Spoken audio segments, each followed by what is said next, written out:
Hello everyone, my self प्रतीक कर्ण और स्वागत करता हूं आपका अपने YouTube चैनल पर मैग्नेट ब्रेन्स पर, जहां पर आपको मिलता है क्वालिटी कंटेंट, वो भी फ्री ऑफ कॉस्ट।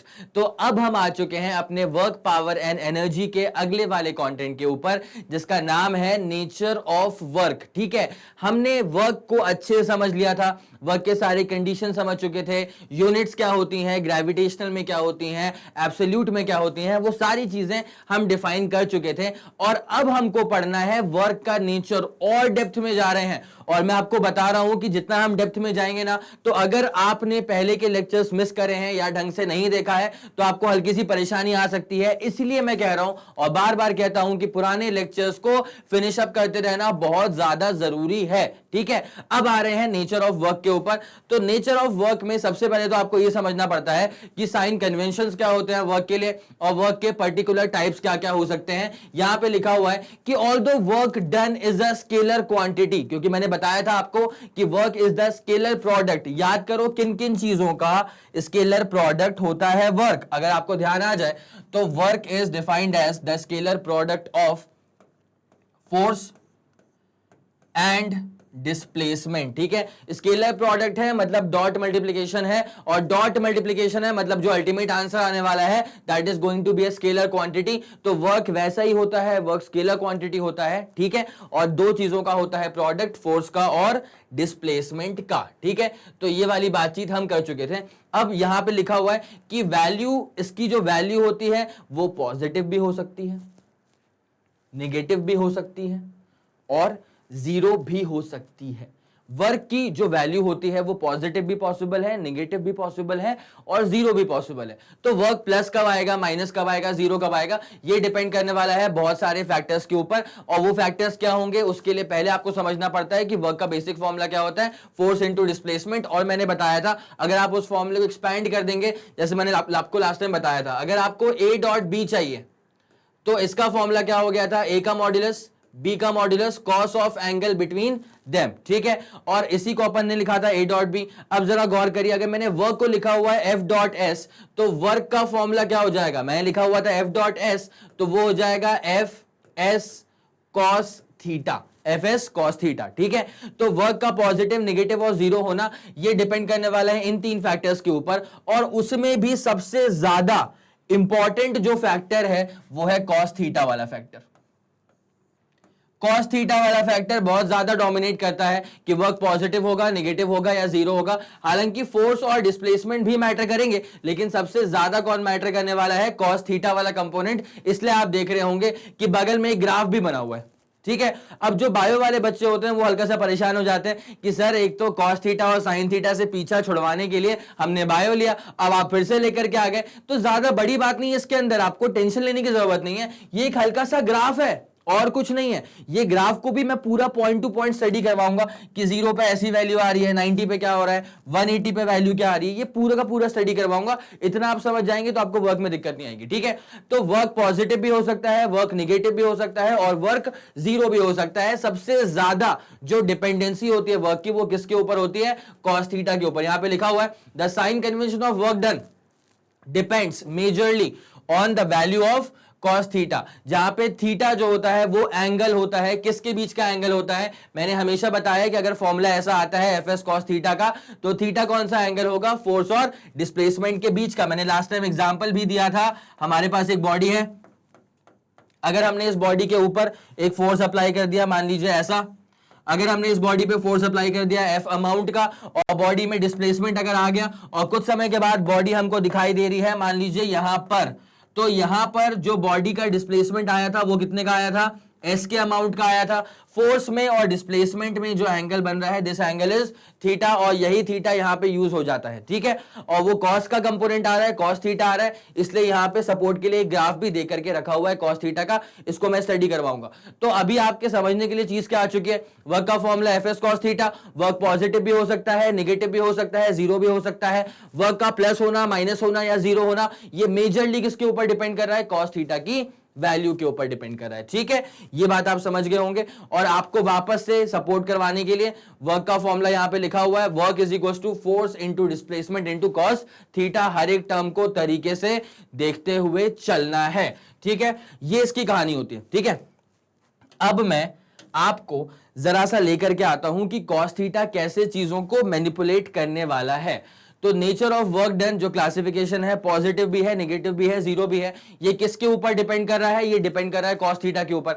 कैसे? अब जरा मैं ग्राफ का ना आपको जो राइट वाला पार्ट था यहां देखिएगा, ये जो पूरा ग्राफ बना हुआ है ना, मैं इसके लेफ्ट वाले पार्ट को छोड़ करके आपसे बात करूंगा राइट वाले पार्ट पे। किसकी बात करूंगा? राइट वाले पार्ट की। आपको पूरा समझ में आएगा, ध्यान दीजिए। देखिए पहले ग्राफ पे आते हैं, आराम से पहले ग्राफ पे आते हैं।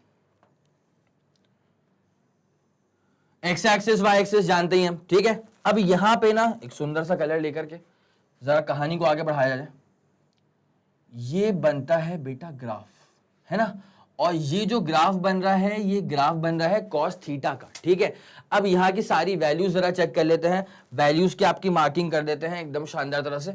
ये है 0 डिग्री, ठीक है।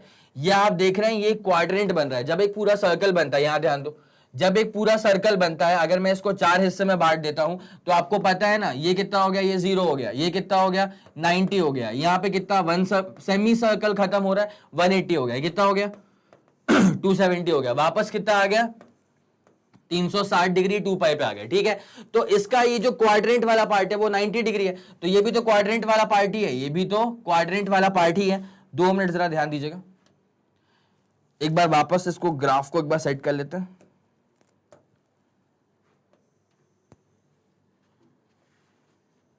ये जो क्वाड्रेंट वाला पार्ट है वो कितना है? 90 डिग्री है, तो यहां पे आ जाएगा 90 डिग्री, 90 हो चुका है ये। उसके बाद ये कितना आ जाएगा? 180 आ जाएगा, है ना। याद ध्यान देना, एक क्वाड्रेंट खत्म हुआ 90, अगला क्वाड्रेंट खत्म हुआ 180, ये कितना आ जाएगा? 270, और ये कितने पे आ जाएगा? 360 डिग्री पे आ जाएगा, ठीक है। आपको आया समझ में? अब इसकी जरा वैल्यू का एकदम डोमेन चेक कर लो। ये देखो, ये आएगा +1, ठीक है, और जो नीचे की लोएस्ट वैल्यू आ रही है वो कितनी आ रही है? -1 आ रही है, ठीक है। इसका मतलब क्या होता है कि जब तक ये ग्राफ किसका बना के रखा है? कॉस थीटा का, कोसाइन थीटा वाला ग्राफ है ये, ठीक है। अब आपको समझना क्या है, यहां पे जब तक एंगल 0 से 90 होता है, जब तक एंगल 0 से 90 होता है, तब तक आप देख रहे हैं सारी की सारी पॉजिटिव वैल्यूज आ रही हैं। कैसी वैल्यूज आ रही हैं? पॉजिटिव। तो जब तक जो ग्राफ है वो 0 से 90 के बीच में रहेगा, तब तक पॉजिटिव वैल्यूज आ रही हैं। और जैसे ग्राफ 90 से हट गया, जैसे ग्राफ 90 से आगे गया और 270 तक जा रहा है, तब तक ये सारी जो वैल्यूज हैं, ये कैसी वैल्यूज हैं? ये निगेटिव वैल्यूज आ रही हैं। कैसी वैल्यूज आ रही है? निगेटिव वैल्यूज आ रही हैं।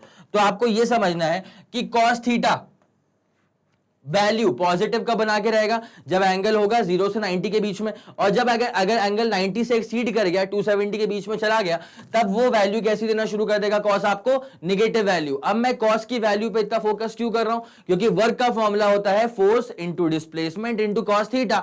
तो कॉस थीटा अगर पॉजिटिव है तो वर्क पॉजिटिव है, कॉस थीटा अगर निगेटिव है तो वर्क निगेटिव है। हालांकि फोर्स और डिस्प्लेसमेंट भी मैटर करेंगे, लेकिन सबसे ज्यादा डोमिनेट कौन करने वाला है? कॉस थीटा की वैल्यू, ठीक है। अब जरा आपको ये वाली अगर बात समझ में आ गई होगी, तो मैंने क्या बताया है? कॉस थीटा पॉजिटिव कब रहेगा? 0 से 90 के बीच में। 90 से 270 में कॉस थीटा कैसा हो जाएगा? निगेटिव हो जाएगा, ठीक है। अब क्वाड्रेंट वाली पूरी कहानी आपको बता के रखी थी। अब जरा आगे बढ़ते हैं, इसमें आते हैं पॉजिटिव वर्क और नेगेटिव वर्क पे। तो पॉजिटिव वर्क कब रहेगा? जैसे पॉजिटिव वर्क कब रहेगा? जब कॉस थीटा की वैल्यू पॉजिटिव रहेगी। Cos theta should be positive, ठीक है। और कॉस थीटा कब रहेगा पॉजिटिव? मैं आपको दिखा ही चुका हूं कि थीटा की वैल्यू 0 से 90 के बीच में होनी चाहिए, ठीक है, तब रहेगा कॉस थीटा पॉजिटिव। अब नेगेटिव वर्क कब रहेगा? जब कॉस थीटा नेगेटिव हो जाएगा। अगर कॉस थीटा नेगेटिव है तो वर्क डन भी नेगेटिव है। अब उसके बाद लिखा हुआ है कि वर्क डन 0 कब रहेगा? ऑब्वियसली जब कॉस थीटा 0 हो जाएगा। ग्राफ को जरा इत्मीनान से चेक करो, ग्राफ को जरा इत्मीनान से चेक करो कि कॉस थीटा की वैल्यू 0 कब आती है? कॉस थीटा की वैल्यू 0 आती है 90 डिग्री पे, ठीक है। तो कॉस थीटा की वैल्यू 0 कब आती है? Eight 90 degree. जब एंगल कितना हो जाएगा? 90 डिग्री हो जाएगा, तो cos theta becomes negative. Cos theta की वैल्यू पॉजिटिव कब आती है? 0 to 90।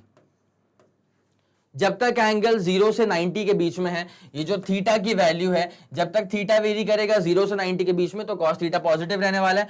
और कॉस थीटा निगेटिव कब रहता है? कॉस थीटा निगेटिव कब रहता है? जब थीटा जो है वो 90 से लेकर के 270 डिग्री है।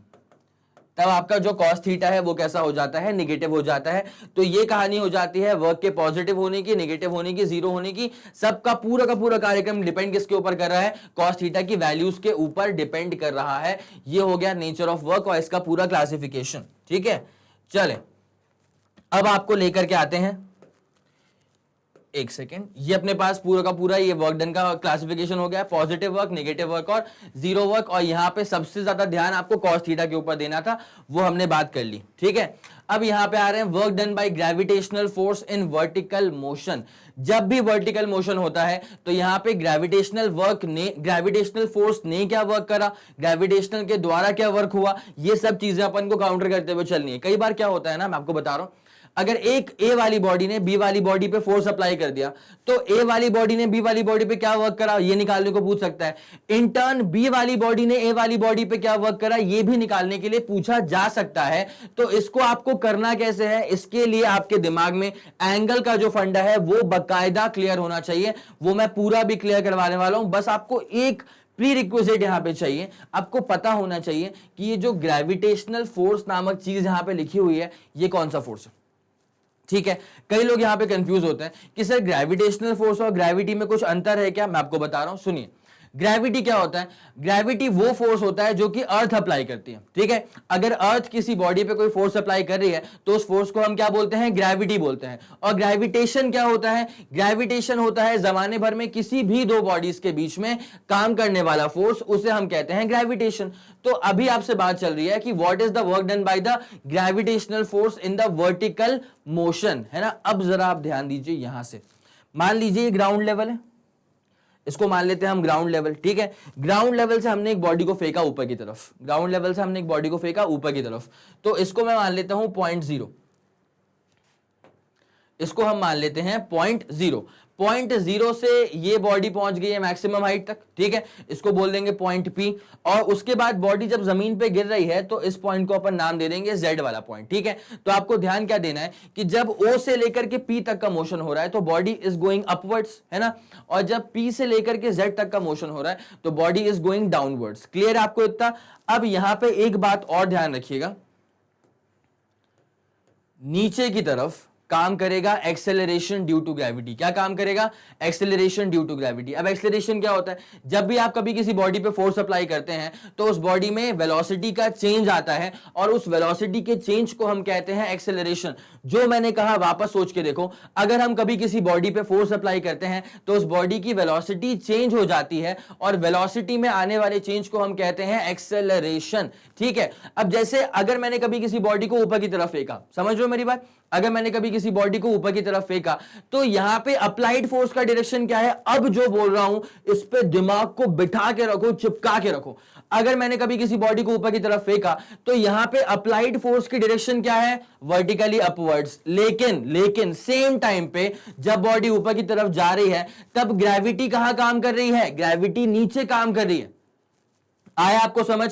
तो इस ऊपर जाती हुई बॉडी पे दो तरह के फोर्सेस काम कर रहे हैं। ठीक है, पहला अप्लाइड फोर्स कहां काम कर रहा है, ऊपर की तरफ काम कर रहा है। बट ग्रेविटी कहां काम कर रही है, ग्रेविटेशनल फोर्स कहां काम कर रहा है, नीचे की तरफ काम कर रहा है। क्या आपको यह वाली बात समझ में आ गई है।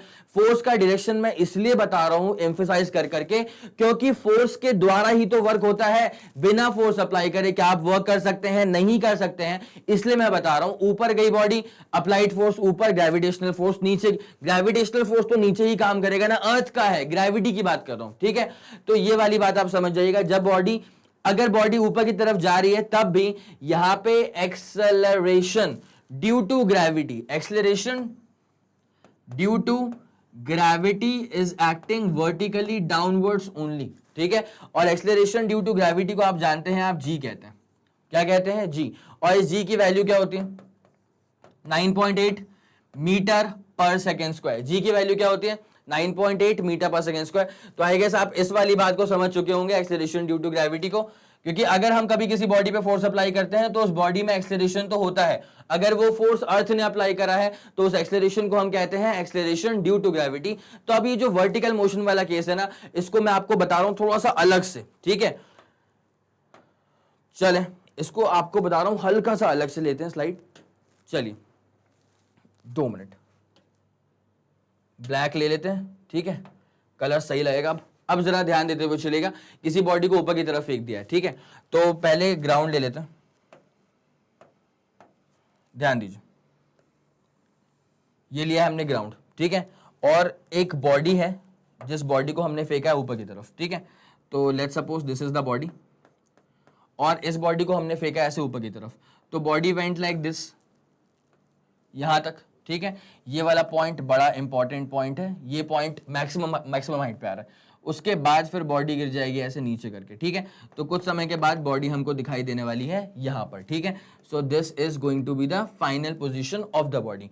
अब जरा ध्यान दीजिएगा, मैंने कहा था कि इस वाले पॉइंट का नाम क्या रखा था हमने, ओ नाम रखा था या जीरो, ठीक है, और ये मैक्सिमम हाइट पे जा रहा है, पी नाम रख दिया इसका, और जहां पे एंडिंग हो रही है पूरी कहानी, इसका नाम क्या रख देंगे हम, जेड, ठीक है। डिनोशंस में ऐसे यूज करते रहता हूं, जहां पे स्टार्ट करता हूं उसको इनिशियल या तो ओ बोल दूंगा या तो ए बोल दूंगा, बीच में कोई पॉइंट आ गया पी नाम दे दूंगा, और जहां पे कहानी समाप्त हो जाती है उसको नाम दे दूंगा जेड, ठीक है। अब जरा ध्यान देना, पहले हम बात करते हैं ओ से लेकर के पी तक क्या हो रहा है, उसके बाद फिर हम बात करेंगे पी से लेकर के जेड तक क्या हो रहा है, तो जरा गौर करते हुए चलिए।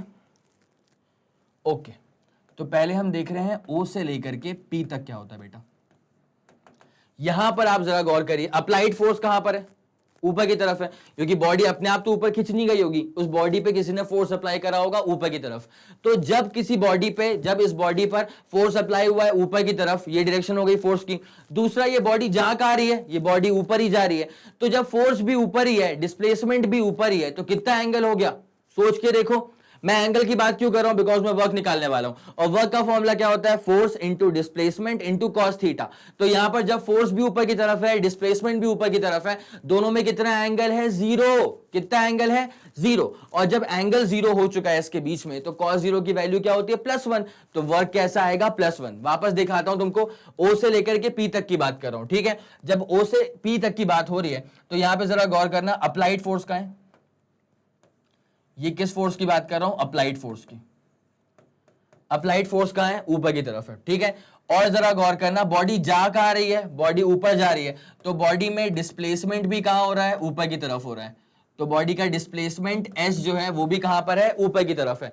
अप्लाइड फोर्स भी ऊपर है, डिस्प्लेसमेंट भी ऊपर है, तो इस वाले केस में थीटा कितना हो जाएगा, 0 डिग्री हो जाएगा। जब थीटा यहां पे 0 डिग्री हो जाएगा, जब आप वर्क निकालेंगे तो वर्क क्या हो जाएगा, एफ एस कॉस थीटा।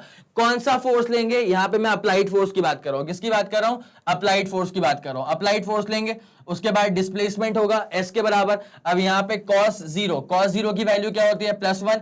तो वर्क अल्टीमेटली कैसा आने वाला है, पॉजिटिव। कैसा आने वाला है, पॉजिटिव। मतलब अगर कोई बॉडी ऊपर की तरफ जाएगी तो work done by the applied force कैसा हो जाएगा, पॉजिटिव। लेकिन अगर मैं आपसे बोलता हूं कि वर्क डन निकालना है बाय ग्रेविटेशनल फोर्स, कौन सा फोर्स, ग्रेविटेशनल फोर्स, तो वर्क डन बाय ग्रेविटी की बात कर रहा हूं। अब जरा ध्यान देना, बॉडी भले ही ऊपर जा रही है, O2P लिखने का मेरा मतलब क्या है कि मैं दिमाग में सेट कर दूं तुम्हारे पहले ही कि बॉडी जा कहां रही है, O से P। O से P जाने में 2 तरह के वर्क होंगे, ठीक है, समझ लो इस बात को बहुत तरीके से। O से लेकर के P जाने में 2 तरह के वर्क होंगे। पहला वर्क डन होगा बाय द अप्लाइड फोर्स, जो मैंने बता दिया, जो कि पॉजिटिव आ रहा है। दूसरा होगा, 2 तरह के फोर्स थे ना, एक था अप्लाइड फोर्स, दूसरा कौन सा था, ग्रेविटी। दूसरा होगा वर्क डन बाय ग्रेविटी। बेटा O से P जाने में ग्रेविटी कहां काम कर रही है, नीचे, तो अब ये ग्रेविटी वाला फोर्स कहां हो गया, नीचे, लेकिन बॉडी फिर भी कहां जा रही है, ऊपर जा रही है। तो अब अगले वाले केस में, अब ये था अप्लाइड फोर्स, ठीक है। अब जरा देखते हैं, यहां पर ग्रेविटी नीचे काम कर रही है, दिस इज द ग्रेविटी, ये आ गया अपने पास ग्रेविटी, ठीक है। तो ग्रेविटी काम कर रही है नीचे की तरफ, ये फोर्स नीचे काम कर रहा है, लेकिन आप ध्यान दीजिए बॉडी कहां जा रही थी, बॉडी जा रही थी ऊपर की तरफ, तो डिस्प्लेसमेंट अभी भी कहां पर है, ऊपर की तरफ है। मैंने बॉडी का नेचर चेंज नहीं करा है, बॉडी ऊपर ही जा रही है। मैं यहां पे 2 तरह के वर्क निकाल रहा हूं। पहले बताया work done by the applied force, applied force वाला वर्क देख लिया अपन ने, कैसा आया था, वो पॉजिटिव आया था। फिर मैं कौन सा बता रहा हूं, work done by gravity. Gravity वाला फोर्स कहां काम कर रहा है, नीचे काम कर रहा है, बट बॉडी का डिस्प्लेसमेंट कहां हो रहा है, ऊपर हो रहा है। जब ऐसा केस आएगा तो यहां पे एंगल कितना बन जाएगा, 180 डिग्री का बन जाएगा। ग्रेविटी वाला फोर्स नीचे, डिस्प्लेसमेंट ऊपर, कितना एंगल आ रहा है, 180 का आ रहा है। जब 180 का एंगल आएगा तो वर्क जब आप निकालेंगे तो वर्क का फॉर्मूला क्या होता है, force displacement cos theta. Cos theta becomes 180, तो F into S into cos 180, और कॉस 180 की वैल्यू क्या होती है, ये होती है -1। तो यहां से वर्क हमारे पास कैसा हो जाएगा, माइनस का आ जाएगा। और पहले वर्क कैसा आया था, पॉजिटिव। मतलब अगर कोई बॉडी ऊपर की तरफ जा रही है, अगर कोई बॉडी ऊपर की तरफ जा रही है, तो work done by the applied force कैसा आएगा, पॉजिटिव, जो कि यहां पूरा बना करके रखा हुआ है। और work done by the gravitational force कैसा आएगा, नेगेटिव, जो कि आपको मैंने यहां पे पूरा बता दिया है। क्या आपको ये वाली बात समझ में आ गई है, ये वाला पूरा क्लियर हो चुका है आपको, तो ये देख लीजिए अच्छे से। अब बढ़ेंगे आगे की तरफ, चलिए। तो ये यहां पे हमने क्या सीख लिया कि जब बॉडी यहां से ऊपर की तरफ जाती है तो work done by applied force positive, but ऊपर जाती हुई बॉडी पे work done by the gravitational forces negative. तो वो हमने देख लिया। अब देखते हैं बॉडी जब नीचे आ रही है, बॉडी जब नीचे आ रही है तो क्या होगा, जरा गौर करते हुए चलिए। ये हम ले लेते हैं ग्राउंड लेवल, ये लिया हमने ग्राउंड लेवल। और ग्राउंड लेवल पे अगर हम बात करें, इसको हमने नाम देके रखा हुआ था ओ वाला पॉइंट। मैक्सिमम हाइट पे जो पॉइंट आ रहा है उसको हमने पी नाम देके रखा हुआ है। जहां पे कहानी समाप्त हो जाती है उसको हमने जेड नाम दे करके रखा हुआ है। अब देखते हैं वर्टिकल डाउनवर्ड केस। जब डाउनवर्ड केस की बात करूंगा ना, तो डाउनवर्ड केस में क्या होने वाला है, देखो डाउनवर्ड केस आपको क्लियर दिख रहा होगा। जब बॉडी नीचे की तरफ आ रही है तो यहां पर जो फोर्स काम कर रहा है वो कर रहा है ग्रेविटी वाला फोर्स। तो जब ये वाला बॉडी यहां पे आ रही है नीचे की तरफ, तो आपको क्लियर है कि डिस्प्लेसमेंट कहां हो रहा है, नीचे की तरफ हो रहा है। ऑब्वियसली डिस्प्लेसमेंट कहां हो रहा है, नीचे की तरफ हो रहा है। और ग्रेविटी भी कहां काम कर रही है, नीचे की तरफ काम कर रही है। तो ये जो फोर्स है, ये ग्रेविटी का जो फोर्स है, ये भी कहां काम कर रहा है, नीचे की तरफ ही काम कर रहा है। फोर्स भी नीचे आ गया, डिस्प्लेसमेंट भी नीचे आ गया, तो यहां पर एंगल कितना हो जाएगा, 0। बिकॉज एंगल किसका था, फोर्स और डिस्प्लेसमेंट के बीच का एंगल था। कितना एंगल हो गया, 0 एंगल हो गया। जब हम यहां पर वर्क को निकालना चाहेंगे तो वर्क इक्वल टू हो जाएगा एफ एस कॉस 0। और आप जानते हैं cos 0 की वैल्यू होती है +1, तो वर्क कैसा आ जाएगा, पॉजिटिव। वर्क कैसा आ जाएगा, पॉजिटिव। तो आपको दो केस समझते हुए चलना है। अगर वर्क डन बाय ग्रेविटी है तो ग्रेविटी वाला फोर्स नीचे, डिस्प्लेसमेंट अगर नीचे आएगा तो एंगल 0 हो जाएगा। अगर वर्क डन बाय ग्रेविटी ही निकाल रहे हैं लेकिन बॉडी ऊपर की तरफ जा रही है, तो ग्रेविटी वाला फोर्स कहां है, नीचे। डिस्प्लेसमेंट कहां है, ऊपर। कितना एंगल है, 180, cos 180 -1 होता है। आया समझ की नहीं आया, ये इतनी सिंपल सी बात होती है। तो मेरे ख्याल से ये आप समझ गए होंगे वर्टिकल मोशन का पूरा कहानी। अब जरा आगे बढ़ा जाए। तो वर्क डन बाय ग्रेविटी की हमने पूरी बात कर ली है, ठीक है। अगर ग्रेविटी की बात करेंगे तो फोर्स नीचे की तरफ है, तो कहानी आसान रहेगी। यहां से जब जाएगी बॉडी, यहां से यहां तक जाएगी, ग्रेविटी नीचे, डिस्प्लेसमेंट ऊपर, तो इस कहानी में वर्क हो जाएगा नेगेटिव। वर्क कैसा हो जाएगा, नेगेटिव। लेकिन जब यहां की बात करेंगे, जब बॉडी नीचे गिर रही है, तो जब बॉडी नीचे गिरेगी तो ग्रेविटी भी नीचे की तरफ काम करेगी, डिस्प्लेसमेंट भी नीचे हो जाएगा, तो वर्क हो जाएगा पॉजिटिव। ठीक है, ये इतनी सिंपल सी बात थी, इसको आपको जरा दिमाग में रखना है, ठीक है। अब यहां पे मैं आपको हल्का सा एक केस और बता देता हूं जो कि प्रोजेक्टाइल मोशन से जुड़ा होता है। यहां पे वर्क की बात करी है, वहां पर प्रोजेक्टाइल मोशन में आपको बात करनी पड़ती है एक्सेलरेशन ड्यू टू ग्रेविटी की। अब वो कैसी बातचीत होती है, तो जरा देखते हुए चलते हैं उसको। देखिए, जब आप बात करेंगे प्रोजेक्टाइल मोशन की, वाई एक्सिस है, एक्स एक्सिस है, ठीक है। जैसे मान लीजिए एक बॉडी हमारे पास है और उस बॉडी को हमने, ये बॉडी है, छोटी सी बॉडी, ठीक है। इस बॉडी को हमने एक फोर्स दे करके फेंक दिया, ठीक है। तो इसको हमने इनिशियल वेलोसिटी प्रोवाइड करी है u के बराबर, ठीक है। और जब ये बॉडी जा रही है तो body went something like this, ठीक है। जब बॉडी ऐसे गई तो आप जरा यहां पे ध्यान दीजिएगा p वाले पॉइंट तक, तो O से लेकर के P तक का मोशन कहां हो रहा है, ऊपर की तरफ हो रहा है। और P से लेकर के Z तक का मोशन, P से लेकर के जो, एक second, body went like this, ठीक है। तो यहां पे ये जो P वाला पॉइंट है, ये टॉप पॉइंट आ रहा है, ये Z वाला पॉइंट आ रहा है। तो O से लेकर के P तक का मोशन ऊपर की तरफ हो रहा है। तो यहां पे एक्सेलरेशन ड्यू टू ग्रेविटी को आप -g लेते हैं। क्यों लेते हैं -g, बिकॉज ये ग्रेविटी इसको अपोज कर रही है। और P से लेकर के Z तक को आप लेते हैं +g, बिकॉज यहां पे acceleration due to gravity +g इसलिए आ रहा है बिकॉज ग्रेविटी उसको सपोर्ट कर रही है। तो ये छोटी सी कहानी होती है। एक्सेलरेशन ड्यू टू ग्रेविटी का भी डाउट आता है बच्चों को, तो उसके लिए मैंने आपको बता दिया, बाकी इसको और भी क्लियर अप करेंगे हम, ठीक है। चलें, तो ये work done by the gravitational force आपको समझ में आ गया होगा। अब जो पॉजिटिव वर्क नेगेटिव वर्क की हमने बातचीत करी है, उसी उन्हीं भावनाओं को अब यहां पे व्यक्त कर दिया गया है। तो वर्क का फॉर्मूला होता है फोर्स डिस्प्लेसमेंट कॉस थीटा। अगर थीटा की वैल्यू 90 से छोटी है, जो मैंने ग्राफ बना के रखा हुआ था, अगर थीटा की वैल्यू 90 से छोटी है तो कॉस थीटा पॉजिटिव आता है, इसलिए वर्क कैसा हो जाएगा, पॉजिटिव हो जाएगा। एग्जाम्पल्स पे जरा गौर करिए सर, एग्जाम्पल्स इसके बड़े इंपॉर्टेंट है। When a body falls freely under the action of gravity, ठीक है, अगर मैं कभी किसी बॉडी को ड्रॉप करता हूं और अगर वो सिर्फ ग्रेविटी के हवाले से नीचे आ रही है, तो यहां पे क्या होने वाला है, ग्रेविटी वाला फोर्स कहां काम कर रहा है, नीचे काम कर रहा है। इस बॉडी का डिस्प्लेसमेंट भी कहां हो रहा है, नीचे हो रहा है, फोर्स भी नीचे आ गया, डिस्प्लेसमेंट भी नीचे आ गया, कितना एंगल हो जाएगा, जीरो। कॉस जीरो की वैल्यू क्या होती है, पॉजिटिव, इसलिए ये वर्क कैसा हो जाएगा, पॉजिटिव। इसलिए लिखा है कि when a body falls freely, ध्यान दीजिएगा, when a body falls freely under the action of gravity, सिर्फ ग्रेविटी काम कर रही है, then the work done by the gravitational force, क्योंकि आपको ध्यान देना पड़ेगा, वर्क डन हमेशा कौन करेगा, वर्क हमेशा डन होगा बाय एन अप्लाइड फोर्स। यहां पे कौन सा फोर्स है, वो है ग्रेविटेशनल फोर्स, तो ये वाला वर्क हो जाएगा पॉजिटिव। अगला एग्जांपल जो हम लेने वाले हैं, वो लेने वाले हैं स्प्रिंग का एग्जांपल। इस एग्जाम्पल में हम लेने वाले हैं कि what is the work done by the stretching force, और एक और एग्जाम्पल में करवाऊंगा आपको कि what is the work done by the restoring force in the case of a spring. ठीक है, तो अब जरा अपन सबसे पहले काम करें, स्प्रिंग वाले केस पे आ जाते हैं। तो जरा स्टार्टिंग करी जाए स्प्रिंग वाले केस की। ठीक है, चलिए अब देखिए स्प्रिंग वाले केस में क्या होता है, दो डायग्राम बनेंगे टाइम लैप्स के अंदर, आपको वो पूरा क्लियर हो जाएगा, बस देखते चलिए। देखिए ये हमने मान लिया एक बेसमेंट, ठीक है, यहां पर एक बेसमेंट आपके लिए और ले लेते हैं। ठीक है, अब यहां पे क्या होगा, पहले तो स्प्रिंग बनाते हैं, शानदार सी रेड कलर की स्प्रिंग लेते हैं।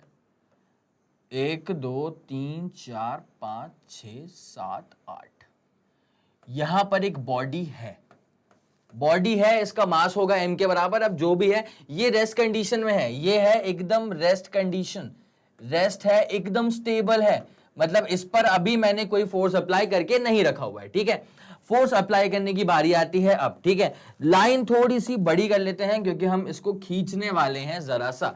तो अब यहां पे क्या होगा, जैसे ही मैं स्प्रिंग को खींचूंगा ना, जैसे मान लो कि मैं राइट में इसको खींच के ले गया, ठीक है, तो क्या होने वाला है, अब जो ये स्प्रिंग है खिंच जाएगी,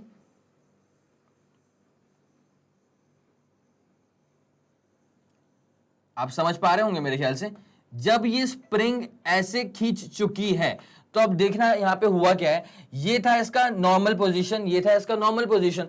अब यहां पे बॉडी में आ चुका है डिस्प्लेसमेंट, और डिस्प्लेसमेंट कहां आ रहा है, टुवर्ड्स राइट हैंड साइड। आप एक बात सोच रहे हैं, यहां पे जब मैंने इसको खींचा है राइट हैंड साइड में, तो स्ट्रेचिंग फोर्स कहां काम कर रहा है, स्ट्रेचिंग फोर्स काम कर रहा है राइट हैंड साइड में, ऑब्वियसली, क्योंकि वो वहां खींची क्यों है। तो यहां पे अगर कोई आपसे ये पूछता है कि where is the stretching force, तो आप सीधे कह सकते हैं कि स्ट्रेचिंग फोर्स काम कर रहा है towards right hand side, displacement भी कहां हो रहा है, टुवर्ड्स राइट हैंड साइड। इस हिसाब से यहां पे एंगल कितना बन जाएगा, 0 डिग्री। कितना एंगल बन जाएगा, 0 डिग्री, बिकॉज आपको पता है कि वर्क का बेसिक फॉर्मूला क्या होता है, ध्यान दीजिएगा, वर्क का जो बेसिक फॉर्मूला होता है वो होता है, बार बार लिखा है मैंने, आपको भूलना नहीं है, Fs cos थीटा। ठीक है, यहां पर फोर्स भी कहां पर, स्ट्रेचिंग फोर्स राइट में काम कर रहा है, डिस्प्लेसमेंट भी कहां काम कर रहा है, राइट में काम कर रहा है। कितना एंगल हो जाएगा, 0 हो जाएगा। cos 0 की वैल्यू क्या होती है, +1 हो जाता है। तो इस वाले केस में work done by the stretching force is nothing but positive. ठीक है, ये आ गया है स्ट्रेचिंग फोर्स का वर्क डन, स्ट्रेचिंग फोर्स ने क्या वर्क करा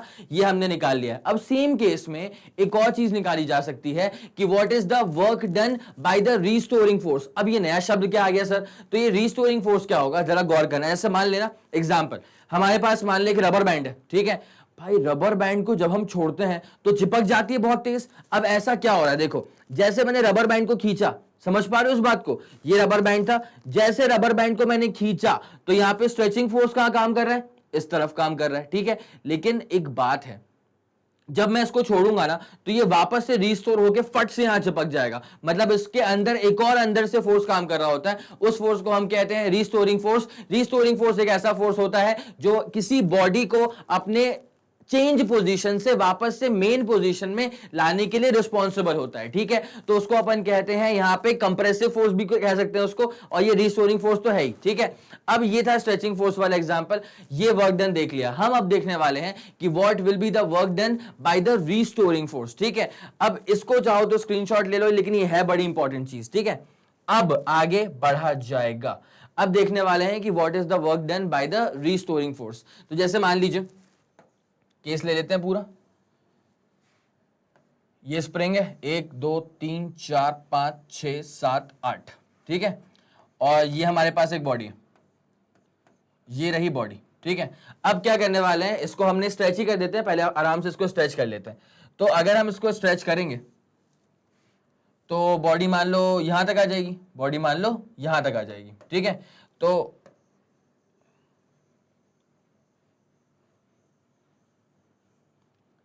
देख रहे हो तुम कलाकारी, स्प्रिंग जो है वो खिंची हुई नजर भी आ रही है ना। अब यहां पे क्या हुआ, this was the mean position, this was the mean position, this is the stretch position. Displacement तो बेशक राइट हैंड साइड हो रहा है, एक्स को मान लेता हूं डिस्प्लेसमेंट, वो बेशक कहां हो रहा है, राइट हैंड साइड हो रहा है। पिछली बार मैंने बात करी थी स्ट्रेचिंग फोर्स के बारे में, लेकिन मैं इस बार बात करने वाला हूं रिस्टोरिंग फोर्स के बारे में। अब जरा ध्यान देना, यहां पे जो रिस्टोरिंग फोर्स होगा ना, वो रिस्टोरिंग फोर्स ऑब्वियसली कहां काम कर रहा होगा, पीछे, क्योंकि इसको रिस्टोर करके अपने वापस शेप में लाना है। तो रिस्टोरिंग फोर्स को कहां काम करना पड़ेगा, पीछे काम करना पड़ेगा। This is not the stretch force, this is the restoring force, this is the restoring force, ठीक है। अब ये रिस्टोरिंग फोर्स काम कर रहा है लेफ्ट में, डिस्प्लेसमेंट हो रहा है राइट में, तो ऑब्वियसली यहां पे एंगल में खेल क्या होने वाला है, देखिए डिस्प्लेसमेंट कहां है, राइट में है, और यहीं पर रिस्टोरिंग फोर्स कहां काम कर रहा है, लेफ्ट में काम कर रहा है। ऑब्वियसली यहां पर जो एंगल बन रहा है वो बन रहा है 180 डिग्री का, 180 डिग्री का, और cos 180 की वैल्यू क्या होती है, -1 होती है, जिसकी वजह से वर्क डन क्या हो जाएगा, नेगेटिव। तो cos 180 कितना होता है, -1 होता है।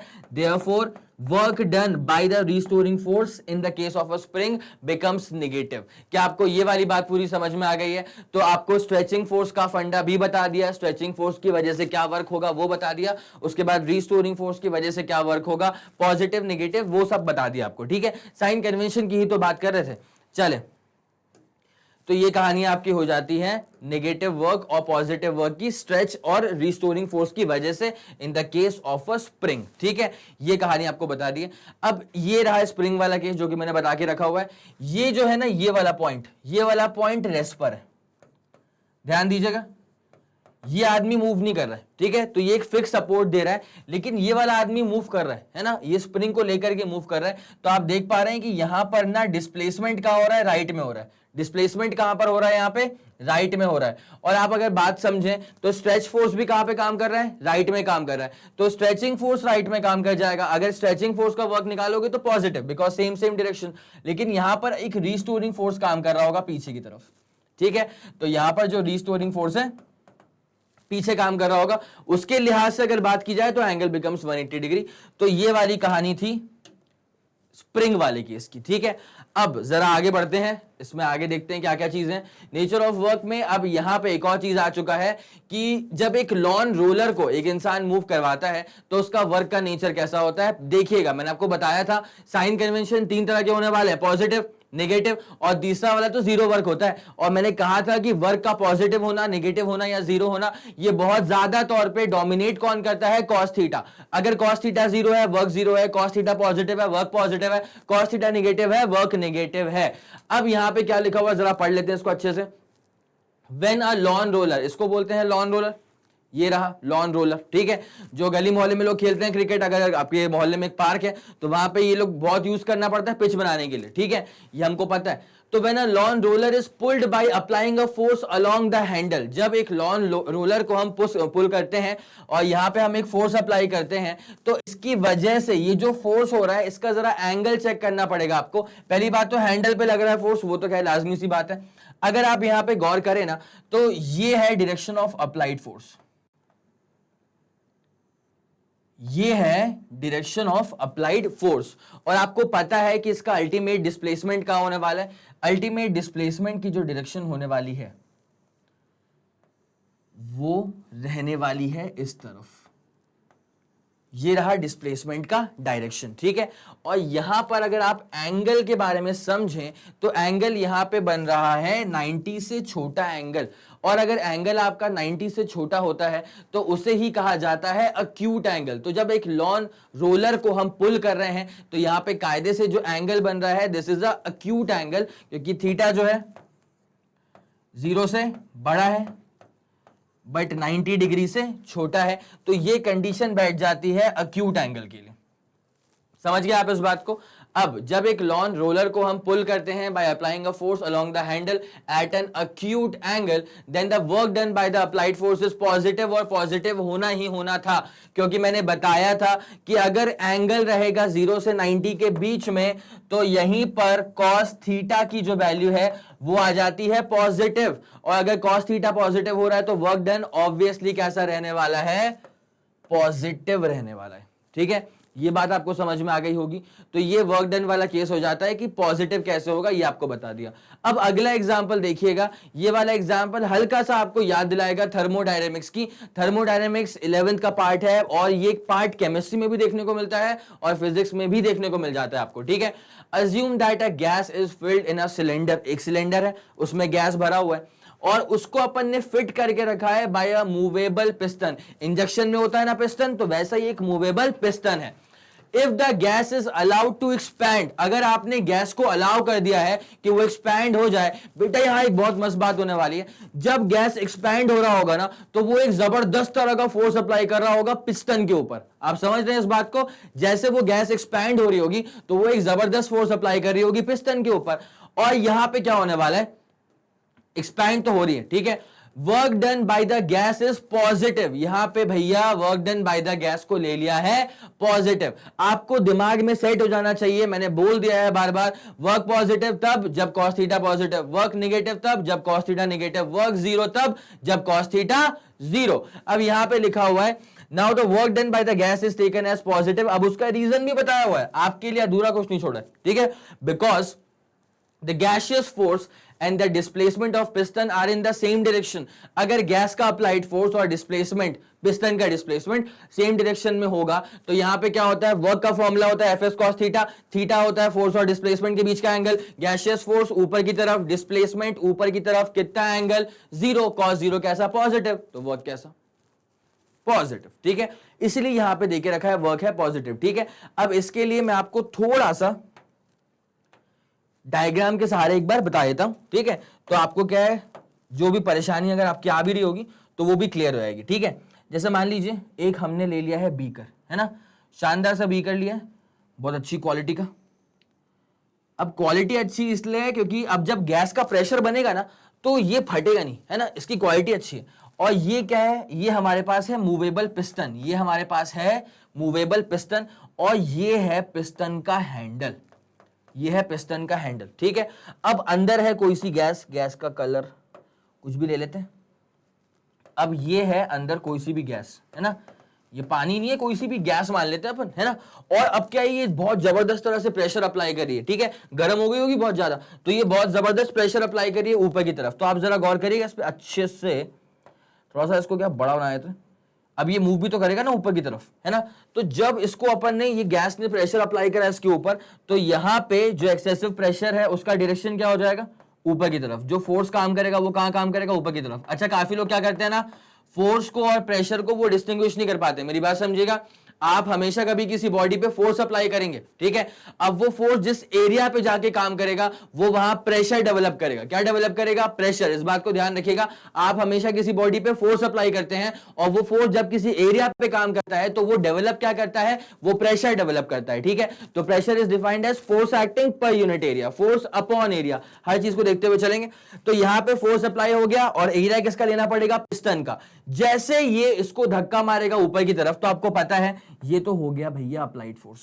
क्या हो गया, अप्लाइड फोर्स हो गया। लेकिन जब ये डिस्प्लेसमेंट आएगा इसके अंदर, पिस्टन के अंदर, डिस्प्लेसमेंट भी कहां आएगा, ऊपर की तरफ ही आएगा। तो यहां पर जो एंगल है वो कितना हो जाएगा, 0 डिग्री हो जाएगा। अब आपको पता है एंगल अगर 0 डिग्री हो गया तो cos थीटा की वैल्यू कैसी हो गई, पॉजिटिव हो गई, और cos थीटा अगर पॉजिटिव हो गया तो वर्क डन भी कैसा हो जाएगा, पॉजिटिव हो जाएगा। ठीक है, तो वही लिख के रखा हुआ था कि जब गैस को फिल करा है सिलेंडर के अंदर, जब वो गैस गर्म हो गई है, जब वो गैस बहुत शानदार फोर्स अप्लाई कर रही है, तो पिस्टन के डायरेक्शन, पिस्टन का मोशन कहां होने वाला है, जहां गैस ने फोर्स अप्लाई कर दिया है। ठीक है, इसलिए work done by the gaseous force is taken as positive.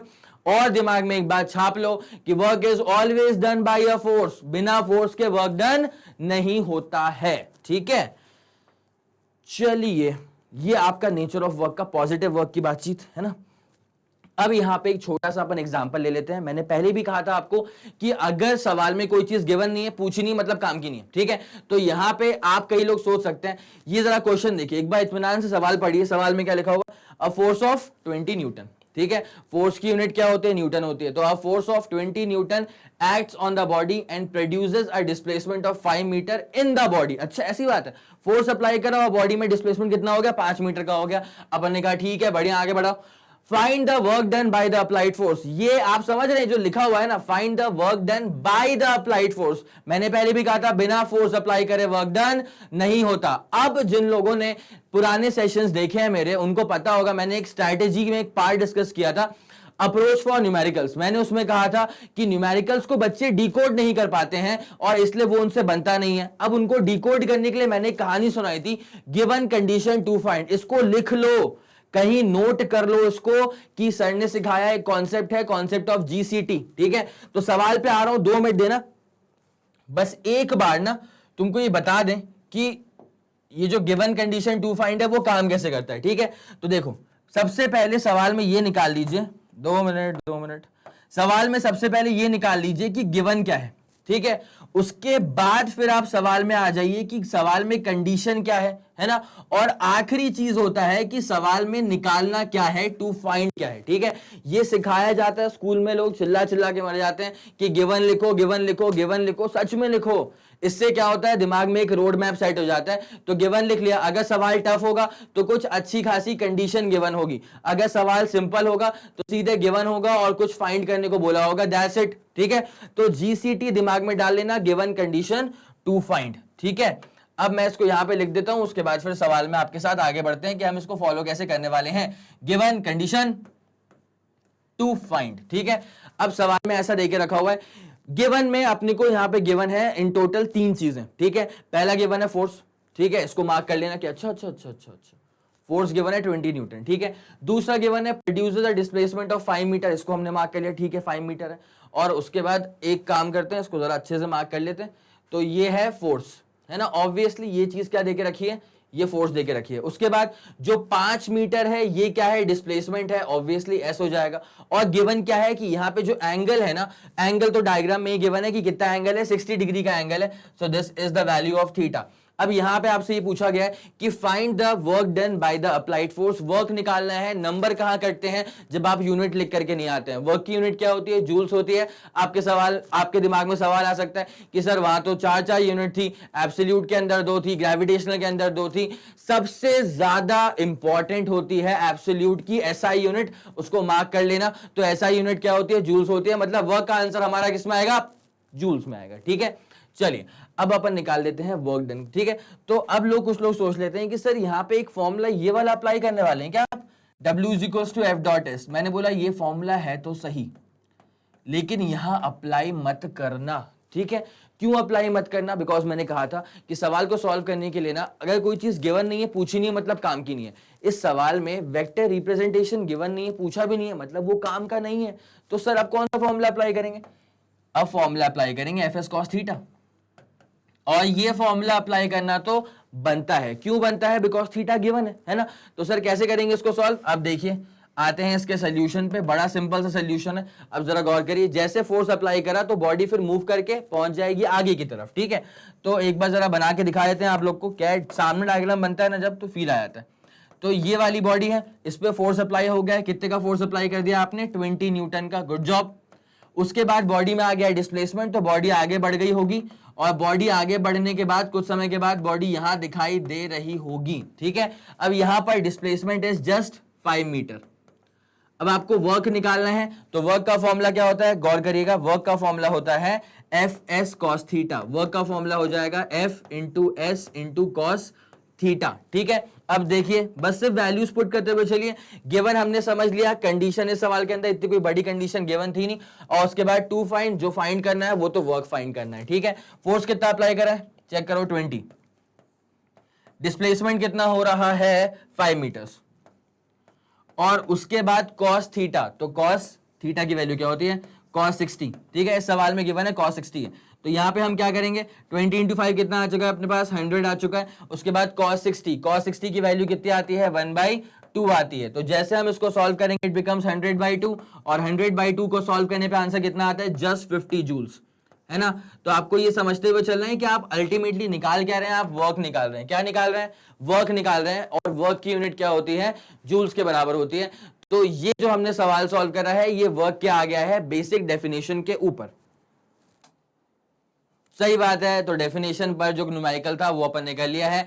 अब जरा आएंगे इसके आगे वाले कंटेंट पे। पॉजिटिव वर्क आपको बता दिया गया है, नेगेटिव वर्क और जीरो वर्क इसकी कहानी बची हुई है, तो वो भी समाप्त करते हैं आपके सामने। ये क्लियर हो चुका होगा आपको, है ना। तो ये नेचर ऑफ वर्क वाला पूरा पार्ट अपना हो चुका है, न्यूमेरिकल जो बेसिक था उसके ऊपर हो चुका है, ठीक है। अब उसके बाद फिर आता है, देखिए, नेगेटिव वर्क, ठीक है। मैंने पहले भी कहा था कि वर्क 3 तरह का होता है, साइन कन्वेंशन के बेसिस पे, पॉजिटिव और नेगेटिव, तीसरा है जीरो वर्क होता है। तो ये है अब नेगेटिव वर्क, है ना। अगर वर्क नेगेटिव हो रहा है तो उसके पीछे का रीजन क्या रहा होगा कि कॉस थीटा नेगेटिव हो गया होगा। और कॉस थीटा नेगेटिव कब होता है, ग्राफ आपको बताया गया है, कॉस थीटा नेगेटिव होता है जब एंगल 90 से बड़ा और 270 से छोटा हो जाता है। तो ये एक बार अपने रेफरेंस के लिए ग्राफ दिमाग में रखना और बाकायदा रखना, ठीक है। ये 0 से 90 वाला केस हो गया, ये है 90 से 270 डिग्री वाला केस, ठीक है। और यहां पर ये जो नेगेटिव वाला एरिया है, ये 90 से कहां तक मिलेगा आपको, 270 तक मिलेगा। तो अगर आपका एंगल इसके बीच में कहीं पे आ रहा है तो फिर आपका जो वर्क है वो नेगेटिव होने वाला है। वही यहां पे लिखा भी हुआ है कि work F S cos theta, अगर थीटा ऑब्ट्यूस है 90 डिग्री से ज्यादा का एंगल, फिर वो एंगल ऑब्ट्यूस कहलाता है। Then cos theta becomes negative, graph में क्लियरली विजिबल है। Then work done is negative, सही बात है, जो मैंने बोला वही यहां पे लिखा हुआ है, then work done is negative, है ना।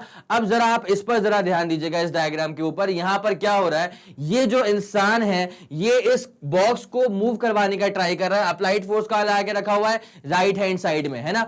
अब एक बात सुनना बहुत तरीके से, ये वाला केस लिया है, ठीक है। मैं ये पूरा आदमी नहीं बना रहा हूं, मैं बस इस बॉडी की बात कर रहा हूं, ठीक है। तो पहले आराम से ये ग्राउंड ले लेते हैं, ये ग्राउंड सरफेस रहा हमारे पास। अब यहां पे ले लेते हैं, जैसे मान लीजिए एक बॉक्स है ना, ये बॉक्स को हम मूव करवाने का ट्राई करवा रहे थे, है ना।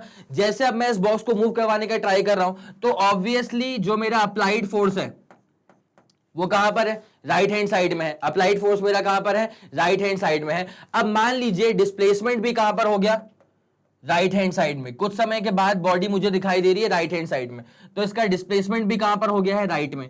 तो अगर कोई मुझसे पूछ ले कि what is the work done by the applied force, तो मैं आंसर दूंगा पॉजिटिव। क्यों दूंगा, बिकॉज अप्लाइड फोर्स भी कहां पर है, राइट में है, और डिस्प्लेसमेंट भी कहां पर है, राइट में है। कितना एंगल है, 0, cos 0 कैसा होता है, पॉजिटिव, तो वर्क कैसा हो जाएगा, पॉजिटिव। लेकिन यहां पे बात चल रही है सर फ्रिक्शनल फोर्स की, निगेटिव वर्क की, ठीक है। निगेटिव वर्क डन कब होने वाला है, जरा गौर करिए। अप्लाइड फोर्स तो यहां पर है, लेकिन फ्रिक्शनल फोर्स नाम की भी तो चीज होती है जो आपके मोशन को या इंपेंडिंग मोशन को अपोज करती है। यहां पर मोशन कहां पर है या इंपेंडिंग मोशन कहां पर है, टुवर्ड्स राइट हैंड साइड। तो फ्रिक्शनल फोर्स कहां काम करेगा, फ्रिक्शनल फोर्स डेंजर फोर्स है, उसको अपन रेड से बनाते हैं। तो फ्रिक्शनल फोर्स यहां पे काम करने वाला है on the left hand side, ठीक है। फ्रिक्शनल फोर्स है एफ डैश लिख देता हूं, अप्लाइड फोर्स को एफ लिख दिया है, ठीक है। वो कलर मैच कर लेना, अप्लाइड फोर्स एफ हो गया, फ्रिक्शनल फोर्स डेंजर फोर्स है, रेड हो गया, ठीक है। अब यहां पे फ्रिक्शनल फोर्स आ रहा है लेफ्ट में, और डिस्प्लेसमेंट फिर भी कहां हो रहा है, फ्रिक्शनल फोर्स की वजह से। डिस्प्लेसमेंट थोड़ी ना हो रहा है, डिस्प्लेसमेंट तो अप्लाइड फोर्स की वजह से हो रहा है। डिस्प्लेसमेंट राइट में है, फ्रिक्शनल फोर्स लेफ्ट में है। अगर आप फ्रिक्शन की कहानी सुनते हुए चलेंगे तो angle is 180, angle is 180। cos 180 की वैल्यू क्या होती है, -1 होती है। तो आपका यहां से work done by the frictional force कैसा हो जाएगा, नेगेटिव हो जाएगा। देखिए यहां पे क्या लिखा हुआ है, ये वाला जो पॉइंट है ना, ये रफ हॉरिजॉन्टल सरफेस वाला, वो मैंने एक्सप्लेन कर दिया कि if a body is moved on a rough horizontal surface, अगर किसी बॉडी को हम मूव करवाते हो ना रफ हॉरिजॉन्टल सरफेस, तो यहां पे क्या होता है, then work done by the frictional force is negative. और ये होना भी चाहिए था क्योंकि फ्रिक्शनल फोर्स लेफ्ट में आ रहा है, डिस्प्लेसमेंट राइट में आ रहा है, तो यहां पे एंगल बन रहा है आराम से 180, और हम जानते हैं cos 180 की वैल्यू होती है -1, ठीक है, तो वर्क हो जाएगा negative bye the frictional force. ये वाला केस आपको समझ में आ गया होगा, है ना। अब आते हैं इस वाले केस के ऊपर, When a body is thrown vertically upwards, इसी की तो मैंने बात करी है वर्टिकल वाले केस में, कि अगर मैं कभी किसी बॉडी को वर्टिकली अपवर्ड फेंक देता हूं, then the work done by the gravitational forces negative, ठीक है। अब इसके पीछे का लॉजिक हम डिस्कस कर चुके हैं पहले से ही कि यहां पे ग्रेविटेशनल फोर्स कहां काम करेगा, नीचे, लेकिन अगर मैंने किसी बॉडी को वर्टिकली अपवर्ड फेंका है तो डिस्प्लेसमेंट कहां हो रहा है, ऊपर की तरफ हो रहा है, और ग्रेविटेशनल फोर्स कहां काम कर रहा है, नीचे की तरफ काम कर रहा है। कितना एंगल हो गया, 180, और cos 180 कैसा होता है, -1, इसलिए ये जो वर्क डन है by the gravitational force it is negative. Work is always done by a force, यहां पे ग्रेविटेशनल फोर्स का वर्क निकाला जा रहा है, तो ग्रेविटेशनल फोर्स नीचे, डिस्प्लेसमेंट ऊपर, work is negative. It's as simple as that, ठीक है। ये दो एग्जांपल्स आपके सामने रहे, ठीक है। चले, तो ये वाला केस आप समझते हुए चलेगा, साइन कन्वेंशन पॉजिटिव भी होता है, नेगेटिव भी होता है, जीरो भी होता है ना। अब आगे बढ़ते हैं, चलिए यहां जरा गौर करिए, क्या बना है आपके सामने, कार बनी हुई है और यहां पे बने हुए हैं दो चार्जेस, ठीक है, दोनों के दोनों हैं पॉजिटिव चार्जेस। पॉजिटिव पॉजिटिव के बीच में होता है रिपल्शन, नेगेटिव और नेगेटिव चार्ज के बीच में होता है रिपल्शन, और पॉजिटिव और नेगेटिव चार्ज के बीच में क्या होता है, अट्रैक्शन, ठीक है। अब यहां पे क्या देखने को मिल रहा है, when the brakes are applied on the moving vehicle, यहां जरा गौर करिए, ये अपने पास मूविंग व्हीकल है, ठीक है। अब जैसे हमने इसके ऊपर ब्रेक्स अप्लाई कर दिए, क्या अप्लाई कर दिए, ब्रेक्स अप्लाई कर दिए, तो आप जरा एक बात पे गौर करिएगा, ब्रेक अप्लाई करते ही क्या कार इंस्टेंटेनियसली रुक जाती है, नहीं रुकती है, पक्की बात है। तो जैसे मान लीजिए कि हमने यहां पे फोर्स, मान लीजिए ये वो पॉइंट था, ये वो पॉइंट था जब हमने फोर्स, ब्रेकिंग फोर्स अप्लाई कर दिया, तो जैसे आपने ब्रेकिंग फोर्स अप्लाई करा, तो यार एक बात सुनना, अगर बॉडी इस तरफ जा रही है, अगर ब्रेकिंग फोर्स भी यहीं पे काम करेगा, तो ये बॉडी कभी रुक पाएगी क्या, नहीं रुक पाएगी। अगर आपको बॉडी को रोकना है तो आपको फोर्स अप्लाई करना पड़ता है बॉडी के डायरेक्शन ऑफ मोशन के ऑपोजिट। अगर बॉडी यहां जा रही है, इसको मैं रोकना चाहता हूं, तो मुझे ब्रेकिंग फोर्स कहां अप्लाई करना पड़ेगा, पीछे की तरफ। तो यहां जो पीछे की तरफ काम कर रहा है this is the braking force, this is the braking force. लेकिन ब्रेक अप्लाई करते ही क्या बॉडी वहीं रुक गई, नहीं, इस बॉडी में आया हल्का सा डिस्प्लेसमेंट, मान लेते हैं कि बॉडी इस पॉइंट पे आकर के रुक जाती है, this is the stopping point, ठीक है। तो यहां पे, यहां से लेकर के यहां तक की जो दूरी ट्रैवल करी है, दिस इज द डिस्प्लेसमेंट। और आप समझ रहे हैं ब्रेकिंग फोर्स कहां काम कर रहा है, पीछे की तरफ काम कर रहा है। तो सर यहां पर भी जो एंगल आपको बनता हुआ नजर आएगा, this will be nothing but 180 degree. और अगर ये एंगल 180 डिग्री हो चुका है, तो वर्क डन में आप क्या करेंगे, F S cos theta. Work done में आप हमेशा क्या करते हैं, F S cos theta. Cos theta कितना हो चुका है, 180, कॉस 180 की वैल्यू क्या होती है, माइनस, तो वर्क का साइन कन्वेंशन क्या आ जाएगा, माइनस आ जाएगा। बाकी वैल्यूज तो हम पुट कर लेंगे, लेकिन वर्क का साइन कन्वेंशन क्या आ जाएगा, माइनस का आ जाएगा, ठीक है। अब अगला केस आप देख लीजिए, जो अगला वाला केस है, चार्जेस के बीच का केस है। When a positive charge is moved closer to another positive charge, then the work done by electrostatic force of repulsion is negative, ठीक है। यहां पे जो वर्क डन है by electrostatic force of repulsion, that is negative। अब जरा गौर करिए ऐसा कैसे हो रहा है, ये केस आपको समझ में आ रहा होगा, इसको और तरीके से यहां बना करके दिखाते हैं आपको, ठीक है। जैसे मान लीजिए कि एक बहुत ही शानदार पॉजिटिव चार्ज है, हेवी पॉजिटिव चार्ज, बहुत जबरदस्त पॉजिटिव चार्ज है इसके पास, ठीक है। अब यहां पे एक छोटा सा अपन चार्ज ले लेते हैं, इसके पास भी पॉजिटिव है, लेकिन इसके कंपैरिजन में कुछ नहीं है, ये पापा ये बेटा, इसके पास चार्ज बहुत ज्यादा है, इसके पास चार्ज पॉजिटिव का ही है लेकिन कम वैल्यू का है, ठीक है। प्लस और प्लस में क्या होता है, इतना बताओ, प्लस और प्लस में क्या होता है, रिपल्शन होता है, ठीक है। अगर मैं एक काम करता हूं, मैं अगर इसको ट्राई करता हूं यहां मूव करवाने का, ठीक है, तो जब मैं इसको यहां मूव करवाने का ट्राई कर रहा हूं, तो ऑब्वियसली डिस्प्लेसमेंट का हो जाएगा टुवर्ड्स राइट हैंड साइड, ठीक है। लेकिन आप एक बात पे जरा गौर करिएगा, ये मान लीजिए सोर्स चार्ज है और ये स्टैटिक है, ये सोर्स चार्ज है और ये स्टैटिक कंडीशन में था, ठीक है, ये बहुत भारी, मूव नहीं कर सकता। अब मैं अगर इसको यहां पे राइट में मूव करवाने का ट्राई कर रहा हूं, तो क्या हो रहा है, डिस्प्लेसमेंट क्या हो रहा है, राइट में हो रहा है। लेकिन एक बात जरा सुनना, ये वाला प्लस है, ये वाला प्लस है, तो ये वाला इसको रिपेल भी तो करेगा। तो जब ये वाला चार्ज इसको रिपेल करेगा, तो इसने इसके ऊपर एक फोर्स अप्लाई कर दिया टुवर्ड्स दिस डायरेक्शन।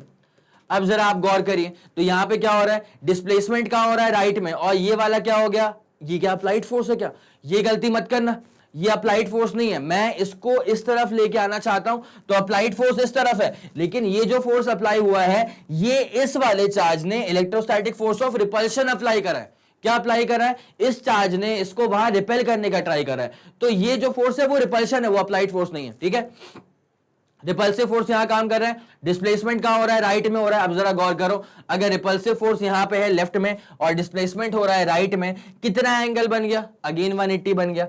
कितना एंगल बन गया? अगेन 180 बन गया। और आप जानते हैं cos 180 कितना होता है? -1, तो therefore work done by electrostatic force of repulsion is also negative. ठीक है, यही कहानी यहां पे लिखी हुई है। When a positive charge is moved close to another positive charge then the work done by the electrostatic force of repulsion is negative. It's as simple as that. ठीक है, तो आई गेस आपको ये वाली कहानी भी समझ में आ गई होगी। अब ये था नेचर ऑफ वर्क का दूसरा निगेटिव वाला पॉइंट। ठीक है, अब आते हैं नेचर ऑफ वर्क के एक क्वेश्चन के ऊपर। ये वाला क्वेश्चन फ्रिक्शन को अकंपनी कर रहा है। ठीक है, जरा गौर करिएगा, और ऐसे वाले सवाल छपे हुए सवाल है, ये सवाल आ ही जाएगा आपके स्कूल में ऐसा वाला। A body is pushed through a horizontal rough surface by 5 metre. एक बात दबा के लिख लो कि सवाल में गिवन दे के रखा हुआ है कि डिस्प्लेसमेंट कितना है सर? 5 मीटर।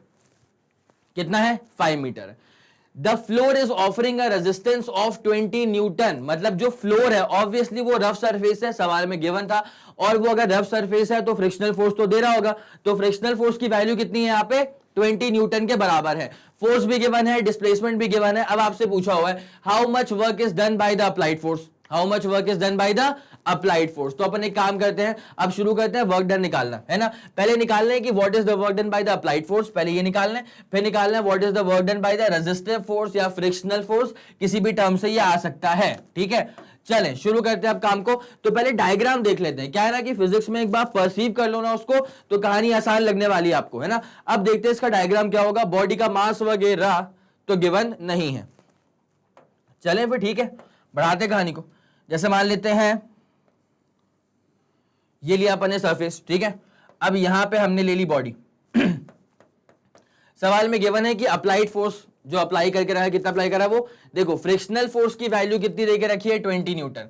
तो अगर कोई सरफेस 20 का फोर्स अप्लाई कर रहा है फ्रिक्शनल फोर्स, तो अप्लाइड फोर्स भी कितना करा होगा? तुमने 20 करा होगा। देखिए एक बात होती है, अप्लाइड फोर्स जो है ना वो फ्रिक्शनल फोर्स से ज्यादा भी कर सकते हैं, ये बात सही है। अप्लाइड फोर्स की वैल्यू फ्रिक्शनल फोर्स से ज्यादा हो सकती है ना। जैसे मान लो एक बॉक्स यहां पे रखा हुआ है, अब जो सरफेस है उसकी कैपेसिटी कितनी है कि वो बस 20 का फोर्स अप्लाई कर सकता है, ठीक है। पर मेरी कैपेसिटी ऐसी नहीं है ना, मैं तो 100 का फोर्स अप्लाई कर दूंगा। अगर मैंने 100 का फोर्स अप्लाई कर दिया तो ऑब्वियसली बॉडी मूव कर जाएगी। तो अप्लाइड फोर्स की जो वैल्यू होती है वो फ्रिक्शनल फोर्स से ज्यादा हो सकती है, बट इसका रिवर्स कभी पॉसिबल नहीं है। कभी ये पॉसिबल नहीं है कि फ्रिक्शनल फोर्स की वैल्यू जो है वो आपके अप्लाइड फोर्स से ज्यादा हो जाए, ऐसा कभी पॉसिबल नहीं होता है, ठीक है। अब इस सवाल में क्या करना है सर? इस सवाल में गिवन है कि रेजिस्टिव फोर्स की वैल्यू कितनी है? 20 न्यूटन है। कितनी इसकी वैल्यू? 20 न्यूटन है।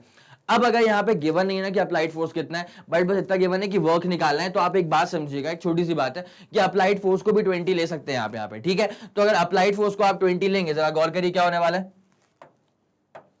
अप्लाइड फोर्स कितना? 20 न्यूटन ऑब्वियसली, है ना। और बॉडी उसके बाद मूव करते हुए कहां तक आ गई? कुछ समय के बाद बॉडी हमको यहां पे दिखाई दे रही है, ठीक है। तो जब बॉडी हमको यहां पे दिखाई दे रही है, डिस्प्लेसमेंट कितना है? सवाल में गिवन होगा displacement, a body is pushed through a rough surface by a distance of displacement of 5 metre, ठीक है। ये 5 मीटर का है। अप्लाइड फोर्स की बात करूं, अप्लाइड फोर्स की, ठीक है, जहां अप्लाई करा फोर्स वहीं डिस्प्लेसमेंट हो रहा है। अगर यहां पे निकालना है what is the work done by the applied force, what is the work done by the applied force, work का फॉर्मूला क्या होता है? Force into displacement into cos of angle between them, cos theta. Applied force से पूरा green से कर रहा हूं, दिमाग में रखना अच्छे से, ठीक है। अब देखिए जरा, फोर्स की वैल्यू कितनी है? 20, डिस्प्लेसमेंट कितना हो रहा है? 5। अब अप्लाइड फोर्स कहां था? राइट में था बॉडी को मूव करवाने के लिए। डिस्प्लेसमेंट भी कहां हुआ? राइट में हुआ, बॉडी मूव कर गई। तो कितना एंगल हो जाएगा? 0। और जब एंगल 0 होता है तो cos 0 की वैल्यू कितनी होती है? 1 होती है। जब cos 0 की वैल्यू 1 होगी, इसको सॉल्व करेंगे तो आंसर कितना आ जाएगा? It's as simple as that, 100 joules. क्या आ गया हमारा आंसर? 100 जूल्स का आंसर आ गया। ये वर्क आया है बाय द अप्लाइड फोर्स, ये वर्क आया है बाय द अप्लाइड फोर्स। पहला वाला केस आपका कंप्लीट हो चुका है, बिल्कुल सटीक आंसर आया।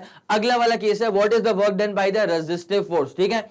दिमाग में रखो, वर्क डन कौन करेगा? फोर्स करेगा। कौन सा फोर्स? यहां पे दो तरह के फोर्स है, पहला है अप्लाइड फोर्स और दूसरा क्या होता है, रेजिस्टिव फोर्स। ठीक है, अब जरा आपके लिए डायग्राम बनाते हुए चलते हैं रेजिस्टिव फोर्स का। ठीक है, गौर करिए,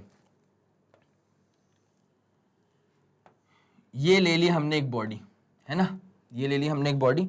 एक काम करते हैं, थोड़ा सा पीछे बनाते हैं, क्योंकि क्या है कि बॉडी में रेजिस्टिव फोर्स कहाँ काम करने वाला है, पीछे काम करने वाला है। ठीक है, तो ये ले ली हमने एक बॉडी, और यहां पे जब हमारा applied force right hand side में था तो बॉडी डिस्प्लेस होते हुए कहां पे आ गई, राइट हैंड साइड में आ गई। इसमें कोई दो राय नहीं है। ठीक है, जब हमने फोर्स अप्लाई करा तो बॉडी डिस्प्लेस होते हुए कहां चली गई, राइट में चली गई, तो displacement is obviously towards right hand side. लेकिन रेजिस्टिव फोर्स कहां काम करेगा, रेजिस्टिव फोर्स काम करेगा लेफ्ट हैंड साइड में, बिकॉज रेजिस्टिव फोर्स आपके मोशन को अपोज करता है या इंपेंडिंग मोशन को अपोज करता है। तो रेजिस्टिव फोर्स यहां पे काम करने वाला है पीछे की तरफ। हवा में मत बनाना, क्योंकि फ्रिक्शनल फोर्स जो है वो जमीन पे काम करेगा, जहां पॉइंट ऑफ कांटेक्ट होगा, जहां सरफेसेस टच हो रहे होंगे, वहां काम करेगा फ्रिक्शनल फोर्स। हालांकि स्कूल में इसके नंबर नहीं कट जाएंगे तुम्हारे, लेकिन तुमको मैं एक डेप्थ वाली बात बता रहा था। ठीक है, तो ये कौन सा फोर्स है, रेजिस्टिव फोर्स है। इसको भी ना मैं एक काम करता हूं, लिख देता हूं। जहां मैंने सिर्फ F यूज करके रखा है ना, this is obviously the applied force.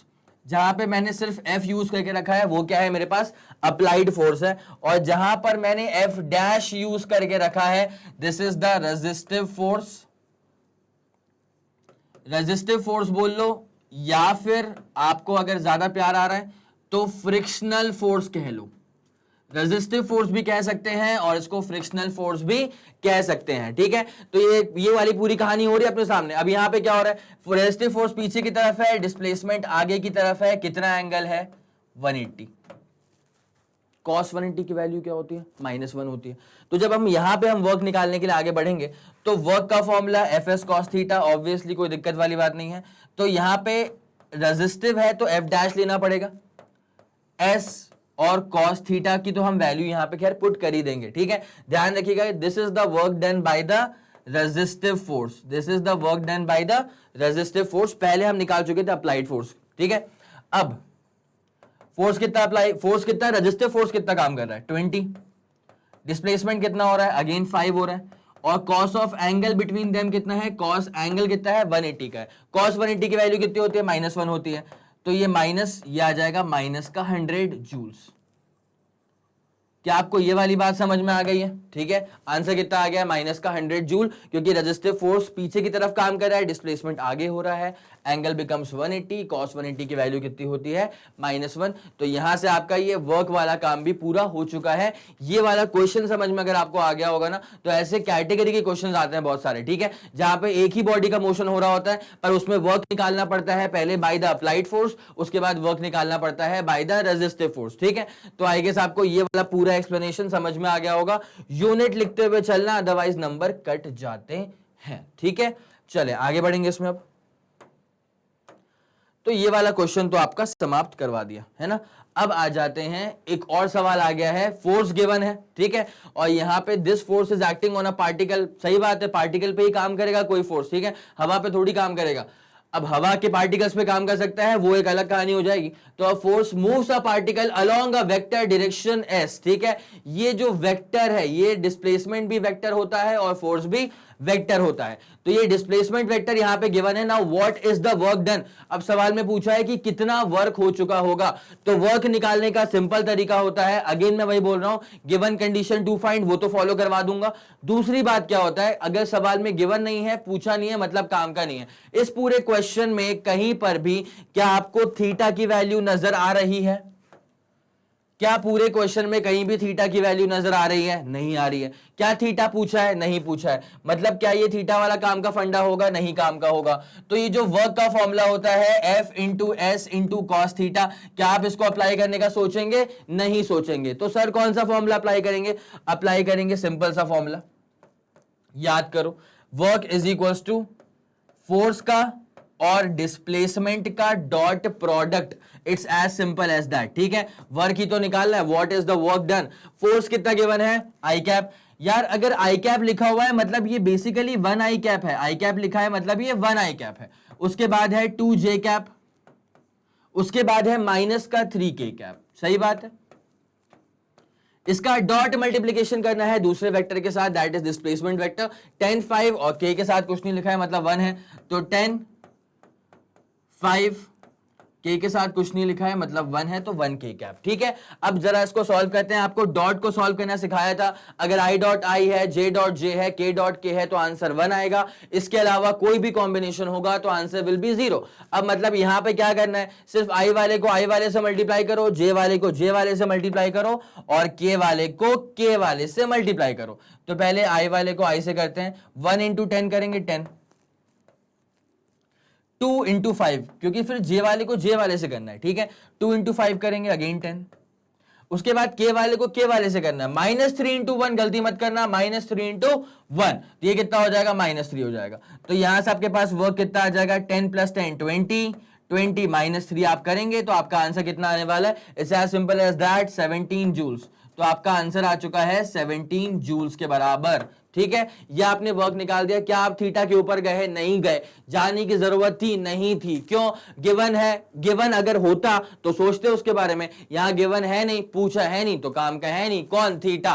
तो थीटा वाला फॉर्मूला हमने अप्लाई यहां पर नहीं करा। आई गेस आपको ये वाली बात समझ में आ गई होगी, इसको तरीके से अपनी कॉपी में नोट कर लेना। ठीक है, चले, आई गेस आप समझ गए होंगे। आगे बढ़ा जाएगा। अब नेचर ऑफ वर्क का ये दूसरा वाला क्वेश्चन हो चुका था। पॉजिटिव वर्क की बात कर ली है, नेगेटिव वर्क की बात कर ली है। अगला क्या बचा है, अगला बचा है जीरो वर्क। जीरो वर्क कब होगा, अगेन वही वाली बात है कि वर्क का पॉजिटिव होना, नेगेटिव होना, जीरो होना, ये सारी चीजें मेजरली डिपेंड किस पे करती हैं, cos थीटा की वैल्यू पे डिपेंड करती हैं। किस पे डिपेंड करती हैं, cos थीटा की वैल्यू पे डिपेंड करती हैं। अगर cos थीटा की वैल्यू जीरो हो जाएगी तो work done will be zero. वही तो लिखा है, work done is zero When f obviously अगर फोर्स जीरो होगा या डिस्प्लेसमेंट जीरो होगा तो जीरो होगा ही, लेकिन मेजरली किस पर डिपेंड कर रहा है, मेजरली वो डिपेंड कर रहा है cos थीटा के ऊपर। If the angle between f and s, ठीक है, एंगल ये थीटा, और ये फॉर्मूले में कहां पे आता है, ये फॉर्मूले में आता है work is equals to f into S into cos theta. ठीक है, अगर ये cos थीटा की वैल्यू जो है अगर वो जीरो हो गई तो वर्क जीरो हो जाएगा। और cos थीटा की वैल्यू जीरो कब होती है, जब एंगल 90 होता है। बिकॉज आपको पता होना चाहिए।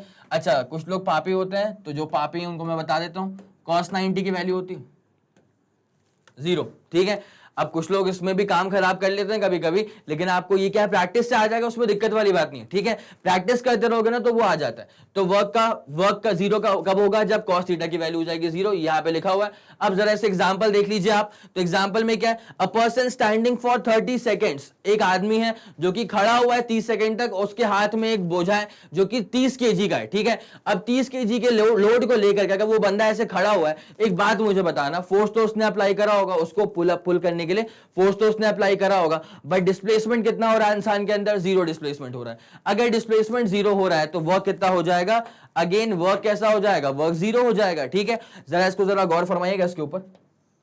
जैसे मान लीजिए एक आदमी है ना, इसको अपन बनाते हैं सही से, एक आदमी है ना, और उसके ऐसे हाथ ऊपर है।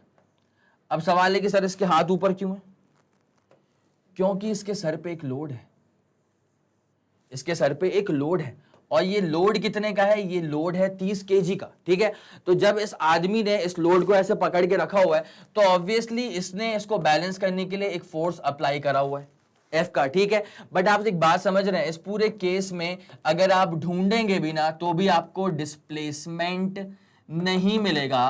क्यों नहीं मिलेगा, बिकॉज सवाल में गिवन है कि अ पर्सन इज स्टैंडिंग, बस खड़ा हुआ है आदमी, तो स्टैंडिंग कंडीशन में है, डिस्प्लेसमेंट जीरो हो गया है।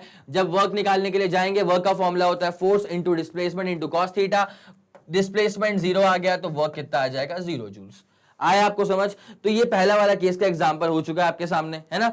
तो अगर कोई इंसान खड़ा हुआ है लोड लेकर के, तो क्या उसने कुछ वर्क करा, क्या उसने कुछ वर्क करा, कोई वर्क नहीं करा।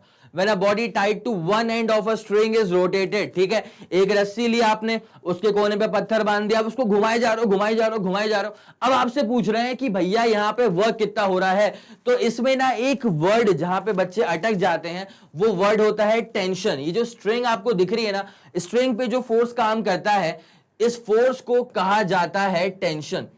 कहां पे काम करता है? स्ट्रिंग पे। ये जो फोर्स स्ट्रिंग पे काम करता है उस फोर्स को कहा जाता है टेंशन, और टेंशन की वजह से यहां पे कितना फोर्स, कितना वर्क डन हो रहा है या नहीं हो रहा है वो निकालना पड़ता है। तो इसका मैं एग्जांपल सेट करके आपको दिखाने वाला हूं थोड़ी देर में। तो जब आपको लिखना होगा स्कूल में अपने एग्जाम्स में तो आप ये इंसान वाला एग्जांपल दे सकते हैं। दूसरा, जब एक स्टोन को टाई कर देते हैं, ऐसे घुमाते रहते हैं, तो is rotated uniformly in a circular path, obviously then the work done by the centripetal force. Centripetal force का मतलब होता है सेंटर की तरफ काम करने वाला फोर्स, ठीक है। सेंटर की तरफ काम करने वाले फोर्स की वजह से वर्क डन कितना हो जाता है? 0 हो जाता है। अभी आपको एग्जांपल दिखा देंगे उसका। एक बार जरा 2 एग्जांपल्स और हैं उन पे चढ़ते हैं और फिर आपको सारे एग्जांपल्स का एक बार वो फिगर बना के दिखा देंगे। पहले वाले का बता चुका हूं, इंसान वाले का, वो तो क्लियर हो चुका होगा। दूसरा वाला कौन सा बना है नोट कर लो अभी, वो स्ट्रिंग वाला केस है, एक रस्सी है, पत्थर बांध के रखा है, उसका सेट करना है अभी एग्जांपल, ठीक है। तीसरा, when a coolie carries some load on his head and moves on the platform, horizontal platform, then also the work done by the coolie is 0। अब सर यहां पे वर्क डन 0 क्यों होगा? तो इसका वर्क डन 0 इसलिए होगा बिकॉज वही वाला केस है, जरा गौर करते हुए चलना। एक इंसान है जो अपन ने बताया था, है ना, और इसके हाथ पे एक लोड है। इसके हाथ पे क्या है? एक लोड है। जिस लोड को वो कैरी करके चले जा रहा है प्लेटफॉर्म पे, ठीक है। जब इस प्लेटफॉर्म पे चल रहा है तो इसने इस लोड को कैरी अप करने के लिए फोर्स का अप्लाई करके रखा होगा, पुल अप करने के लिए फोर्स अप्लाई करा होगा इस तरफ। लेकिन इंसान का डिस्प्लेसमेंट कहां हो रहा है? इस तरफ हो रहा है। डिस्प्लेसमेंट हो रहा है towards the plus x axis. तो फोर्स और डिस्प्लेसमेंट के बीच में कितना एंगल बन चुका है? 90 डिग्री बन चुका है। और जब आप यहां पे वर्क निकालना चाहेंगे तो वर्क का फॉर्मूला हो जाएगा F S cos theta. Cos theta की वैल्यू कितनी आ चुकी है? 90 आ चुकी है, जिसकी वजह से वर्क कितना आ जाएगा? 0। तो वर्क का अपना आंसर कितना हो जाएगा? Work done becomes 0 joules. It's as simple as that, ठीक है। तो इसलिए ये जो तीसरा वाला केस है कूली वाले केस में अगर वो हॉरिजॉन्टल प्लेटफॉर्म पे मूव कर रहा है तो उसका वर्क डन कितना हो जाएगा? 0 हो जाएगा। ये आपको पूरा यहां पर बना करके दिखा दिया। अब जो फोर्थ वाला पॉइंट है, जरा फोर्थ वाले पॉइंट पे भी गौर करिएगा। फोर्थ वाला पॉइंट आ रहा है टेंशन को लेकर के, ठीक है। टेंशन क्या होता है? फोर्स होता है जो कि पतली रस्सियों पे काम करता है, उसे हम कहते हैं टेंशन, ठीक है। Tension in the string of a simple pendulum, एक पेंडुलम वाला केस लेंगे, ठीक है। तो सिंपल पेंडुलम में जब एक टेंशन काम करेगा तो वो परपेंडिकुलर होता है डिस्प्लेसमेंट के। परपेंडिकुलर क्यों होता है डिस्प्लेसमेंट के, वो पूरा मैं आपको बताऊंगा एक डायग्राम के सहारे, आगे भी बताऊंगा, बट एक बार जरा यहां पर भी देख ही लेना। ये हमारे पास एक पेंडुलम है, जैसे इसको हमने यहां से छोड़ा तो ये इसकी ट्रैजेक्टरी होने वाली है। कुछ समय के बाद पेंडुलम मुझे नजर आने वाला है यहां पर, ठीक है, और ये रहने वाली है इसकी रस्सी, ठीक है। अगर आप यहां पे गौर करेंगे टेंशन काम करेगा ऊपर की तरफ। टेंशन कहां काम कर रहा है? टेंशन काम कर रहा है ऐसे ऊपर की तरफ, ठीक है। But displacement is tangential to the trajectory. Displacement कहां पर है? Tangential to the trajectory. ये रही इसकी ट्रैजेक्टरी, ठीक है। तो ऑब्वियसली जो एंगल है ये कितना एंगल बन चुका है? 90 डिग्री बन चुका है। और cos 90 की वैल्यू क्या होती है? 0 होती है। जब यहां वर्क आप निकालने के लिए आगे बढ़ेंगे तो फोर्स डिस्प्लेसमेंट cos 90, फोर्स किसके बराबर है? टेंशन के बराबर है। डिस्प्लेसमेंट किसके बराबर है? s के बराबर है। cos 90 की वैल्यू आप पुट करेंगे, cos 90 इज 0, तो काम खत्म हो जाएगा, वर्क डन कितना आ जाएगा? 0 आ जाएगा, ठीक है। तो यही वाला केस है, इसको अपन डिटेल में एक बार देख लेंगे डायग्राम के सारे। क्या होता है ना, एक बात तुमको बताता हूं। डायग्राम अगर बना हो स्लाइड पे गुड इनफ, ठीक है, लेकिन एक बार अगर वो हमारे आंखों के सामने बन जाए ना तो वो दिमाग में बैठ जाता है तरीके से, और इसलिए फिर आपको उसको बनाने में प्रैक्टिस भी थोड़ी सी कम लगती है, ठीक है। तो आई गेस ये वाले पार्ट आप पूरे समझ रहे होंगे, एग्जाम्पल 3 और एग्जाम्पल 4 को, ठीक है। चलें चलें चलें, समझ गए? इसको देख लेना बहुत तरीके से, ये बहुत काम की चीज है, ठीक है। आगे बढ़ा जाएगा उसमें। देखिए एक्सप्लेनेशन ऑफ एग्जाम्पल नंबर 2 ले लो। एग्जाम्पल 2 ले लो भैया। When a body tied to one end of a string is rotated, रस्सी है रस्सी है रस्सी है, पत्थर है, घुमाए जा रहे हैं घुमाए जा रहे हैं घुमाए जा रहे हैं in circular path, then the work done by the centripetal force, centre की तरफ काम करने वाले फोर्स ने कितना वर्क करा? 0 वर्क करा। हमेशा ऐसा होता है, वर्क निकालना पड़ता है किसी फोर्स के द्वारा ना, हमेशा वही करा है। पहले वाले केस में work done by gravitational force, फिर work done by applied force, ठीक है, फिर work done by applied force देख लिया अपन ने हॉरिजॉन्टल सरफेस जो रफ था, ठीक है, फ्रिक्शन वाला केस वो भी अपन ने देख लिया। तो वैसे ही यहां पर एग्जांपल 2 जो है ना, when a body is tied to one end of a string, उसको घुमाए जा रहे हैं, उस पे कितना वर्क डन होगा उसका ये रहा फिगर, ठीक है। ये इंसान का हाथ है, ये टॉप व्यू लिया गया, टॉप व्यू, इसे मैं घुमाए जा रहा हूं, घुमाए जा रहा हूं, घुमाए जा रहा हूं, इसका टॉप व्यू ले लिया, तो ये मेरा हाथ आएगा फोटो में, ठीक है। उसके बाद ये जो पत्थर आ रहा है वो पत्थर तो आ ही रहा है। अब यहां पूछा है कि सेंट्रीपिटल फोर्स के द्वारा कितना वर्क होगा। एक बात मैं आपको बताता हूं, सेंट्रीपिटल और सेंट्रीफ्यूगल, ठीक है। सेंट्रीपिटल का मतलब होता है, इसको तोड़ दो, सेंटर और पिटल। सेंट्रीपिटल सेंटर की तरफ काम करने वाला फोर्स, ठीक है। पिटल मतलब सेंटर सीकिंग फोर्स, ठीक है। सेंट्रीपिटल फोर्स को सेंटर सीकिंग फोर्स भी कहा जाता है। तो ये जो पत्थर है, इस पत्थर पे सेंटर की तरफ जो फोर्स काम कर रहा होगा, ठीक है, आप देखिएगा इसको अच्छे से, सेंटर की तरफ जो फोर्स काम कर रहा होगा ये होगा सेंट्रीपिटल फोर्स, ठीक है।